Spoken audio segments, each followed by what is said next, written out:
Olá, meus amigos, bem-vindos ao canal Verdades Ocultas da Bíblia. E hoje eu quero falar com vocês um pouco acerca da história do judaísmo e especificamente o período em que ocorreu a profanação do templo por Antíoco Epifânio. Antíoco Epifânio, ou Antíoco IV Epifânio, foi um rei helenístico da dinastia Seleucida, que governou entre 175 AC e aproximadamente 164 AC. E no livro deuterocanônico, ou melhor dizendo, nos livros deuterocanônicos de Macabeus, é registrado aspectos e ações decorrentes desta profanação. Então nós leremos juntos uma dissertação que tratou acerca deste tema. A profanação do Templo de Jerusalém. A entrada de Antíoco no Templo de Jerusalém, porém, não foi somente uma transgressão, mas também uma profanação. Mesmo que a nível histórico esta atitude tenha sido basicamente um ato de interferência política e demonstração de poder militar, valendo-se de sua soberania e talvez até recolhendo impostos atrasados, foi vista pelos judeus como uma transgressão do espaço sagrado, ou seja, uma profanação, como fica claro no texto. Não contente com isso, ele, Antíoco, teve a ousadia de penetrar no templo mais santo de toda a terra, tendo por guia Menelau, o qual se fizera traidor das leis e da pátria.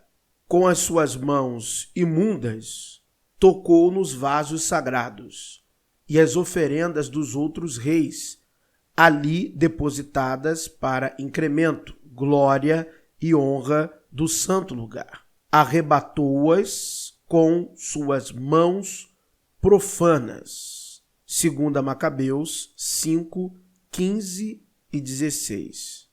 A profanação efetuada por Antíoco, porém, foi indicada tanto em 1 Macabeus como em 2 Macabeus, não somente como a entrada no templo, mas também o ato conjunto de estabelecimento de um domínio militar dos Seleucidas.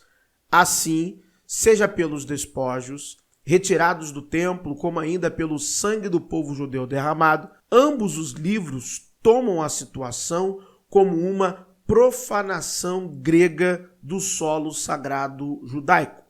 Assim, a cidadela Seleucida em Jerusalém foi a semelhança do ginásio, um símbolo de helenismo como imposição e, consequentemente, profanação.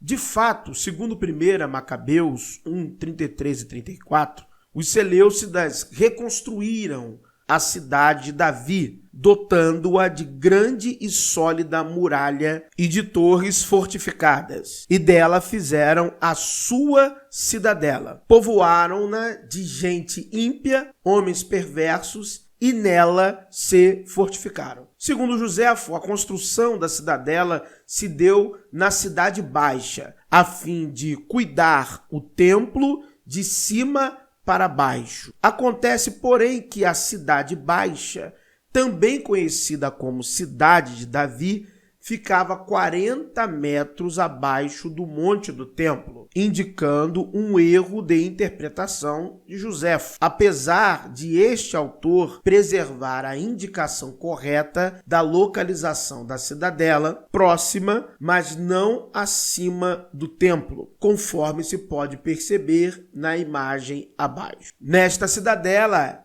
eram depositadas armas, víveres e mesmo os despojos tomados em Jerusalém. de tal modo que era vista como uma emboscada para o lugar santo, pois através dela muitos soldados derramaram sangue inocente em redor do santuário e ao santuário profanaram, conforme indica o poema citado em 1 Macabeus 1, 36 ao 40. Aquilo era uma emboscada para o lugar santo, um adversário maléfico para Israel constantemente. Derramaram sangue inocente em redor do santuário e o santuário profanaram. Por sua causa, fugiram os habitantes de Jerusalém e ela transformou-se em habitação de estrangeiros. Jerusalém tornou-se estranha à sua progênie e os seus próprios filhos a abandonaram. Seu santuário ficou desolado como um deserto. Suas festas converteram-se em luto,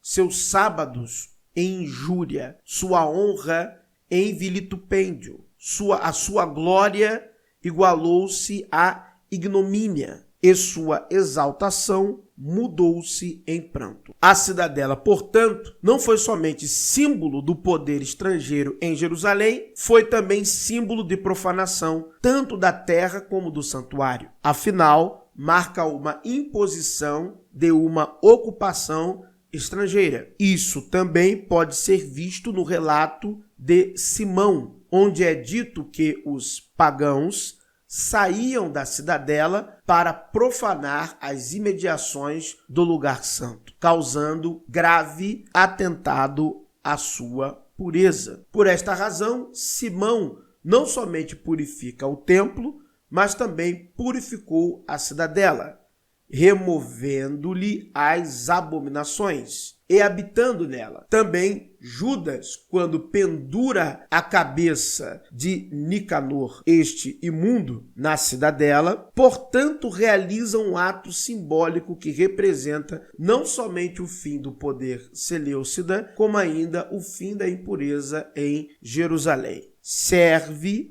segundo Macabeus, como um sinal claro e evidente para todos da ajuda do Senhor. Sendo assim, pode-se perceber que as profanações, tanto do templo como da cidadela, foram tomados em 2 Macabeus como símbolos do helenismo em seu sentido mais profundo, como uma imposição destrutiva da cultura grega sobre outros povos. Os livros dos Macabeus são importantes, aliados e alinhados aos fatos históricos, para que possamos compreender melhor as ocorrências, do período interbíblico, principalmente as ocorrências que estavam ali em meados do século II a.C. É de fundamental importância a compreensão desse período para que possamos melhor ver e enxergar as nuances históricas que desencadearam na cultura do judaísmo do século I, inclusive nas influências das crenças cristãs com o advento de Jesus e os seus discípulos. Muito obrigado por assistirem mais um vídeo.